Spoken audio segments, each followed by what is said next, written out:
अस्सलामुअलैकुम नाजरीन, आप देख रहे हैं सहर न्यूज़ HD। रियाज अहमद मलक और आज हम हाजिर हैं एक और नई वीडियो के साथ।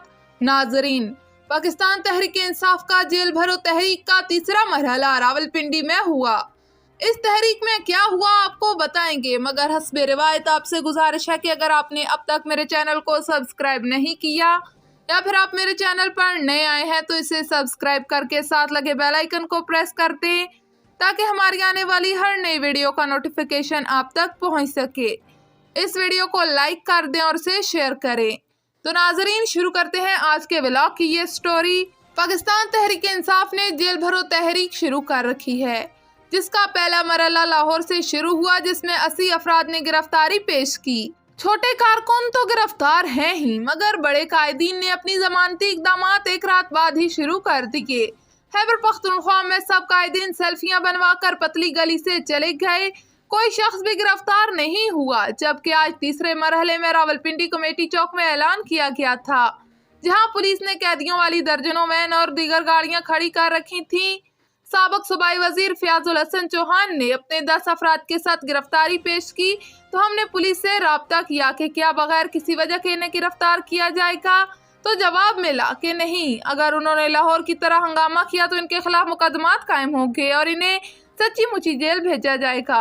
मगर चूंकि रावलपिंडी में किसी किस्म का कोई हंगामा नहीं किया गया, उन्होंने खुद ही वैन में सवार होने की जसारत की थी, इसलिए उन्हें जब अडियाला रोड की जानब ले जाया जा रहा था तो कुछ कारकुनों ने मिन्नत समाजत शुरू कर दी, जिस पर पुलिस ने तमाम लोगों को बीच सड़क छोड़ दिया, जहां से वो अपने अपने घरों को रवाना हो गए। शेख रशीद भी कमेटी चौक पहुंचे, मगर चूंकि उन्हें साबका सबक याद था, इसलिए उन्होंने गिरफ्तारी से इज्तनाब भी किया। इसके अलावा PTI के तमाम मजनू पुलिस के इंतजार के बावजूद वहां ना पहुंच सके। इस शो में भी कारकुनों की बड़ी तादाद ने कैदियों वाली गाड़ियों के साथ तस्वीर बनवाई और फिर नजर न आए। इस तरह तहरीक इंसाफ की जेल भरो तहरीक बुरी तरह नाकाम हो चुकी है।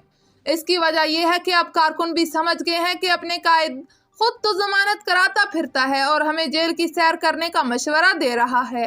जिला चकवाल में भी गिरफ्तारियों के हवाले से मुकम्मल खामोशी है, यानी इसके बाद ये तहरीक मुकम्मल तौर पर दम तोड़ चुकी है।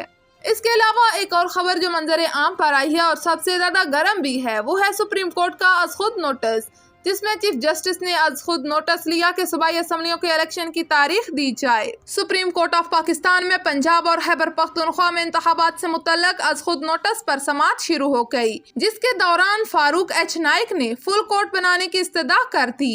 चीफ जस्टिस उमर अता बंदियाल की सरबराही में 9 रुकनी लार्जर बेंच समाअत करेगा।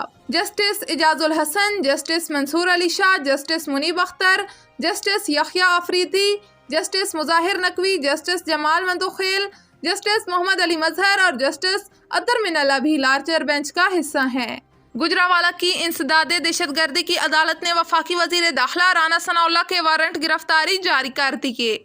अदालत ने पुलिस को हुक्म दिया कि राना सनाउल्लाह को 7 मार्च को गिरफ्तार करके अदालत में पेश किया जाए। गुजरावाला की इंसदादे दहशतगर्दी की अदालत ने वारंट गिरफ्तारी गुजरात के थाना इंडस्ट्रियल में राना सनाउल्लाह के खिलाफ दर्ज एक मुकदमे में जारी किए।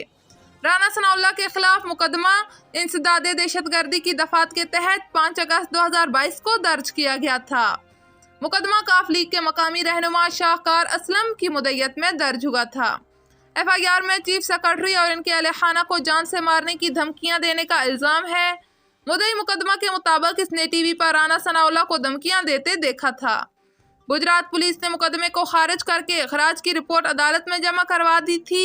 अदालत ने पुलिस की रिपोर्ट को खारिज करते हुए मुलजम के वारंट गिरफ्तारी जारी कर दिए। कौमी असम्बली में पॉलिसी बयान पर इजहार ख्याल करते हुए वजीर दिफा ख्वाजा आसफ ने कहा कि सुप्रीम कोर्ट की जानब से सुमोटो केस से मुतल्लक कुछ सवालात उठाए गए हैं। इसके असरात मौजूदा हालात के साथ मुस्तकबिल पर भी मनफी पड़ सकते हैं। पूरा सुप्रीम कोर्ट बैठकर इस मसले का हल तलाश करे, मुख्तलिफ फरीक से पूछे और ऐसा हल दे जो आने वाले वक्त में आबे हयात हो। उन्होंने कहा कि जब जजेस हमारी हदूद में दाखिल होंगे तो हम भी सवाल उठाएंगे। उन्होंने मजीद कहा कि नवाज शरीफ की हुकूमत खत्म करके ज्यादती की गई। मैं अपनी हदूद क्रॉस करना नहीं चाहता, मैं तनकीद करना नहीं चाहता। अच्छी बात यह है कि 9 रुकनी बेंच बनाया गया है। ये फैसला 9 जजेस नहीं बल्कि फुल कोर्ट को सुनना चाहिए। पूरी कोर्ट फ्रीकैन को सुनकर फैसला करे। पूरी कौम अदालती फैसलों से मुतासर होती है। ख्वाजा आसफ के मुताबिक पूछना चाहता हूँ कि एक शिकायत रहती है कि पार्लियामेंटेरियंस जजेस का नाम लेकर तनकीद करते रहते हैं। कुछ जजेस पर तनकीद की जाती है तो कुछ पर क्यों नहीं होती? जस्टिस साकब और जस्टिस खोसा पर तनकीद होती है तो जस्टिस नासिरुल मुल्क पर क्यों नहीं होती? ये सवाल अदलिया के लिए है कि आखिर ऐसा क्यों है? जब जजेस हमारी हदूद में दाखिल होंगे तो हम भी सवाल उठाएंगे। उन्होंने मजीद कहा कि एक सवाल ये भी उठाया गया है कि 2 असेंबलियों की तहलील दुरुस्त हुई है या नहीं। आइन को रीराइट करना अदलिया का काम नहीं है। जिस तरह आर्टिकल 63 को रीराइट किया गया है, इसके असरात क्या हैं?